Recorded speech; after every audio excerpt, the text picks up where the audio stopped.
Welcome to the Sizzle podcast. Today I'm going to be doing something new. It will be the first episode of a baseball podcast. I'm going to start doing baseball podcast. And I also, obviously, as you know, have my basketball podcast and my football podcast. I'm doing it all on one Instagram page, and that one Instagram page will be Sizzle podcast. So make sure you go check that out. That will have everything, from me posting about the basketball podcast to the football podcast to the baseball podcast and then the soccer podcast. That will come out in about a month or so. So I'm going to have everything on there. Going to have special guests for both the baseball and the soccer podcast. But today, I'm just doing the solo podcast for baseball. I'm going to be talking about the New York Yankees. And this is how this will go with the baseball podcast. I'll just do individual teams for the next couple months. And then I'll talk a little bit about the season, right? And then obviously when the playoffs come, around playoff time, we'll talk about the playoffs. And then obviously in October, we'll talk about the World Series. So it really should be interesting. This is one that I'm looking forward to doing, and I hope that everyone tunes in to the baseball podcast, and I hope I gain some new fans from the baseball podcast because I know a lot of my followers out there. I know they also like baseball too, so I want to make sure I get to that audience as well. So let me start it off here with the New York Yankees. Right now, the New York Yankees are 31-28. They're currently number 4 in the AL East. They sit 5.5 games behind Tampa, who's number 1, and then Boston is 2, and then Toronto, they're only half a game behind Toronto, and Toronto's 3. So this was a team, that struggled at the beginning of the year as well a lot, and then kind of picked up their ground.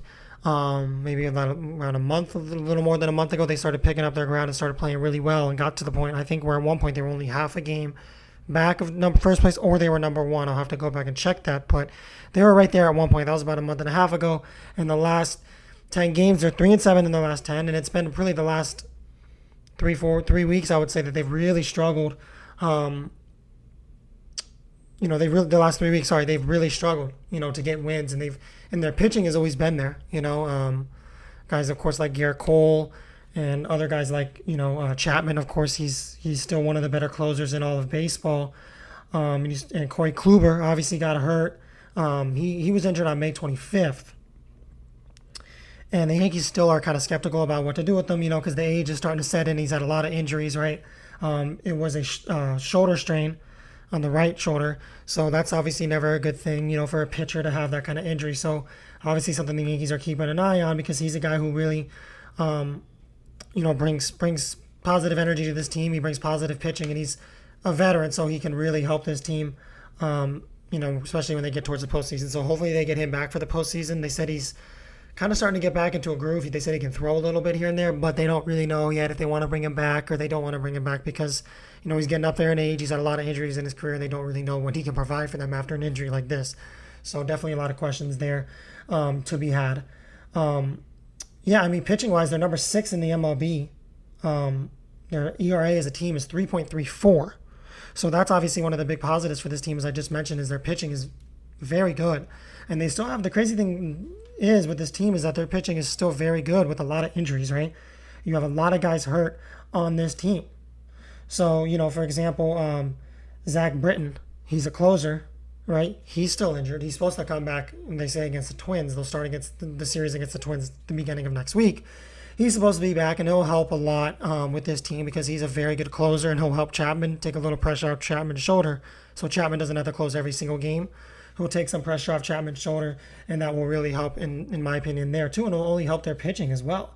And another thing about this team is their relievers too. One thing that, their relievers are so good, and they have so many relievers that play at a high level. Obviously, the first reliever on the team that would come to mind would obviously be Chad Green, right? Who this season, Chad Green has a 3.14 ERA. Now, he is 0-4, but he has 59 strikeouts, which is a very good positive in the amount of games he's played. He still has a 3.14 ERA. There could be a little work there. Obviously, he is a reliever, but, still not looking terrible. Even with the 0-4 record, he still hasn't given up a ton of hits. He's had a lot of strikeouts.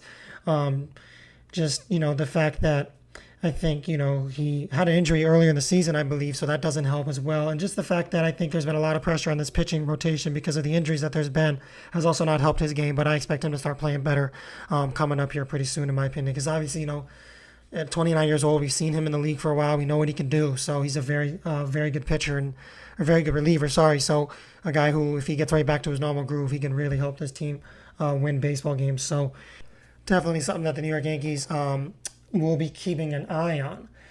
And the last reliever I want to talk about really quick before I get into the hitting rotation is Darren O'Day. He is another reliever for this team that is a very good reliever. Now, he's obviously, he's getting up there in age. He's still 38, but he can still provide this Yankees team at least with one more good year. And we know what he can do. He was put on the injured list on May 1st, and he is starting a program now where he's starting to throw pitches and he's starting to kind of get back into a groove. So hopefully the Yankees are expecting to have him back in the next month or so. So obviously, the Yankees get all these guys back. Their pitching's number 6 in the league now. Maybe it jumps to 2 or 3, which would obviously help them. But at the end of the day, they're still 31-28, and their pitching would really help their batting in a way. But still, it might not help their batting enough to the point where they can get over the hump and become a team that can win a championship possibly. So obviously the hitting has been the biggest issue with this team this year, and it hasn't been the home run hitting. A lot of guys on this team have power, right? Stanton, as well as Gio Urshela and Aaron Judge, right? These guys can hit home runs. These guys have big bats, but it's just, can these guys get on base? And that has been a constant struggle with this team all year.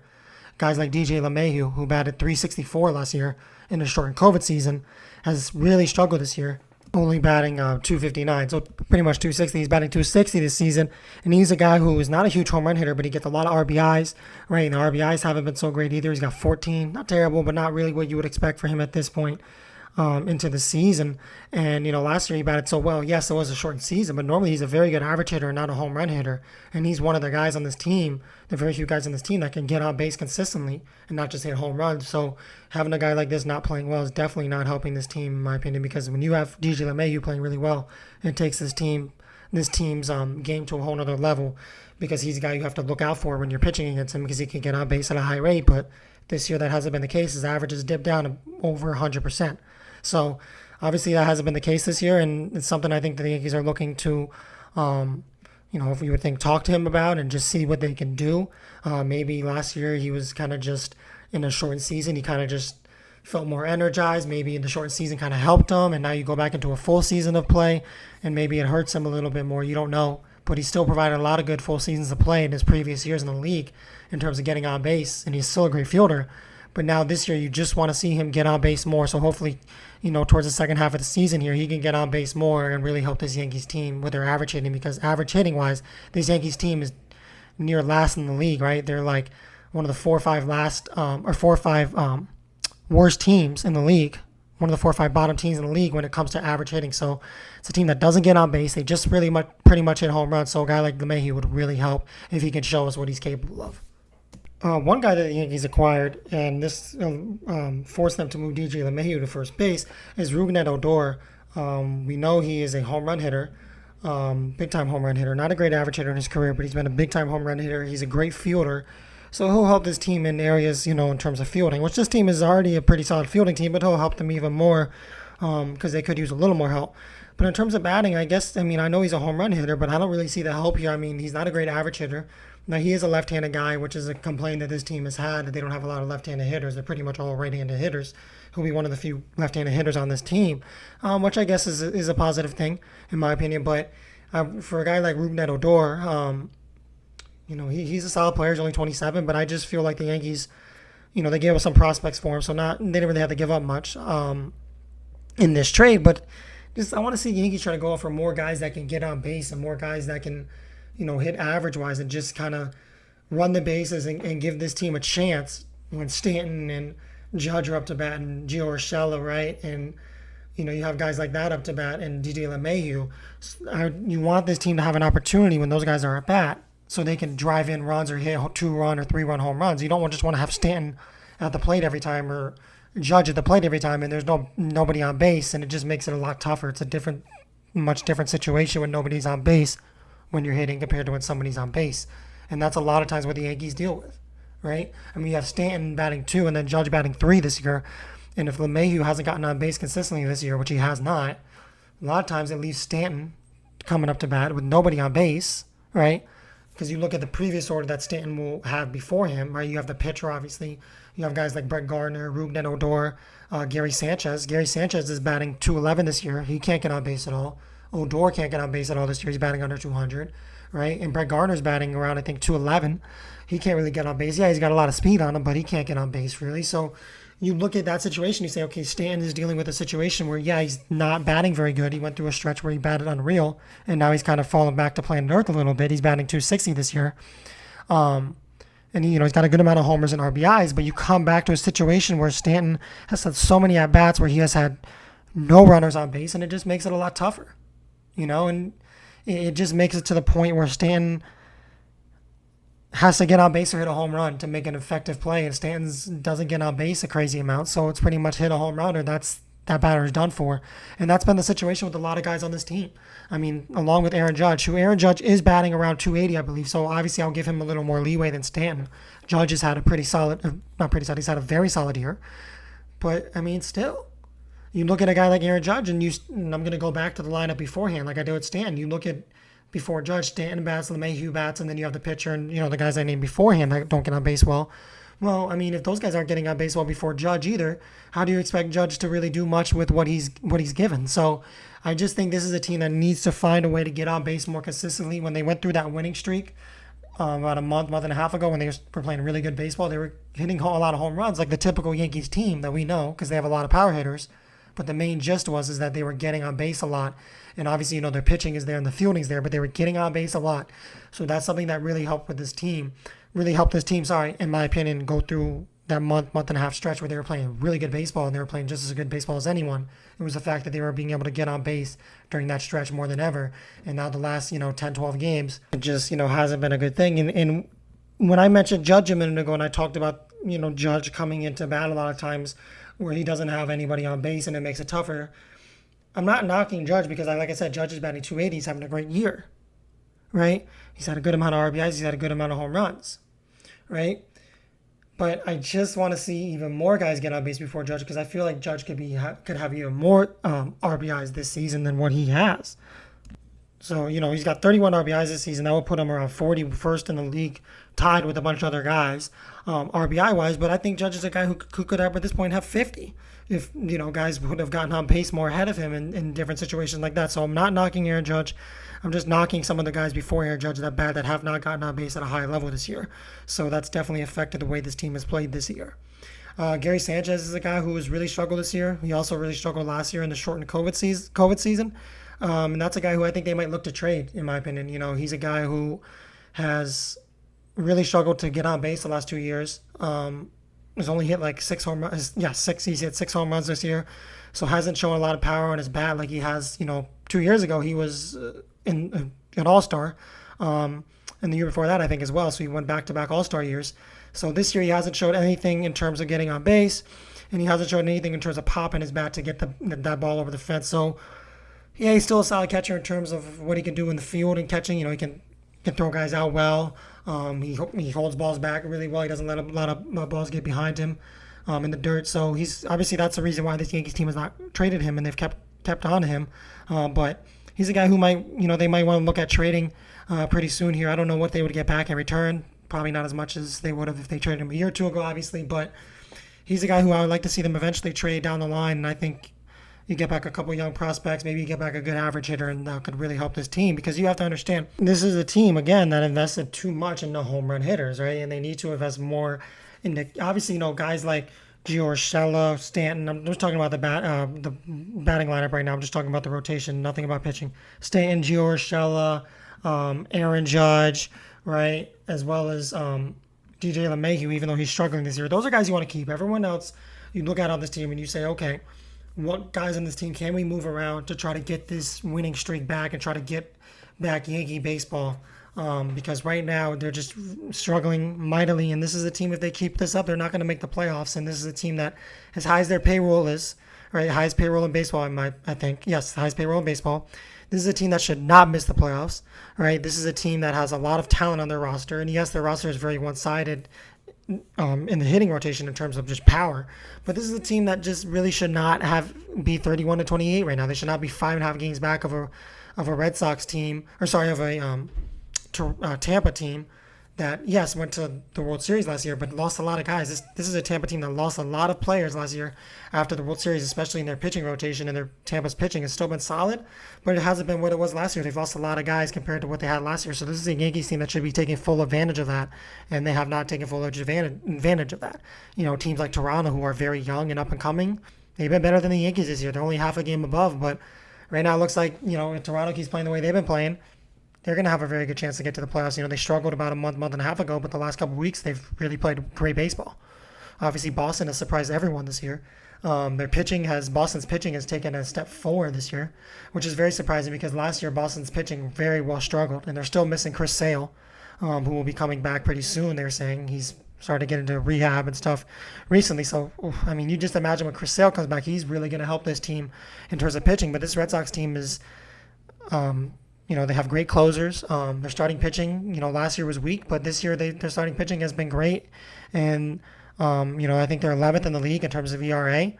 So they're one of the top teams in terms of ERA. And, of course, obviously we know how great the Red Sox are hitting the ball. But here's the difference between you look at a Red Sox team compared to a Yankees team. The Red Sox may not have quite as many home run hitters as the Yankees, but they get on base a lot more with guys like Alexander Bogaerts, Alex Verdugo as well, who's had a very great season, a young player who has shown a lot of potential this season. Alex Verdugo is batting .290 this season. Had an unreal game last night against the Yankees. 7 homers, 24 RBIs, right? Something that you can live with.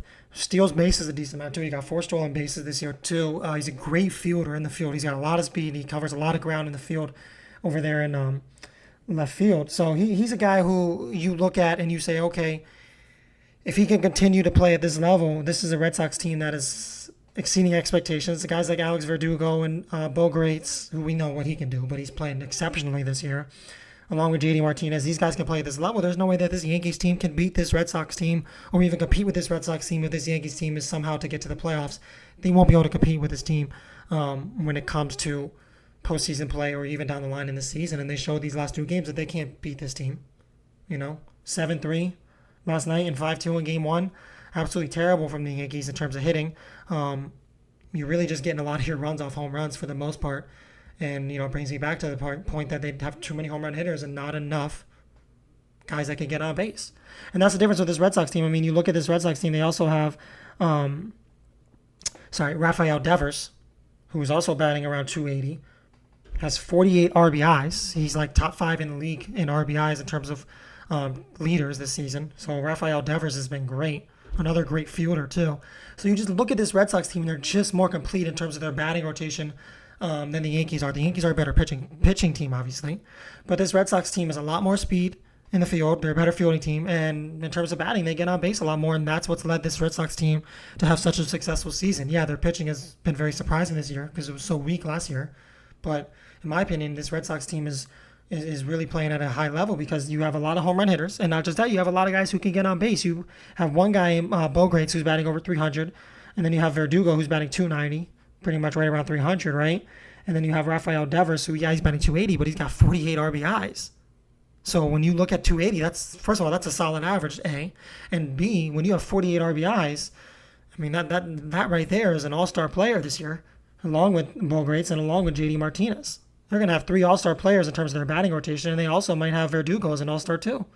So, this is a Red Sox team that has exceeded expectations, and it's not a good sign for the Yankees because the Yankees are a team that has a much better roster on paper, and they should be a much better team, but that hasn't been the case this season. And when they've played each other, the Red Sox have taken full advantage when they played the Yankees this year, and I expect that to be the outcome when they play tonight. They're going to play tonight at 7:40. I expect the outcome to be the same. I think the Red Sox will win again today, and it will be a sweep in the series, a 3-game series. That will be a sweep. Obviously, either way, the Red Sox are going to win this series, win or lose, but I don't know. This is a Red Sox team that just is not as good on paper, but they just seem to have guys that can get on base more. And I've always been a fan of, in baseballs, a lot of guys hit home runs nowadays, right? You have a lot of pop on the bat nowadays, but you still need a lot of guys who can get on base. And if you don't have that, you're going to struggle. And obviously that's seen right now with the Yankees. And I bring up that because that's another interesting point that the Yankees have really struggled with that, because this is a thing that a lot of teams don't struggle with in the regular season.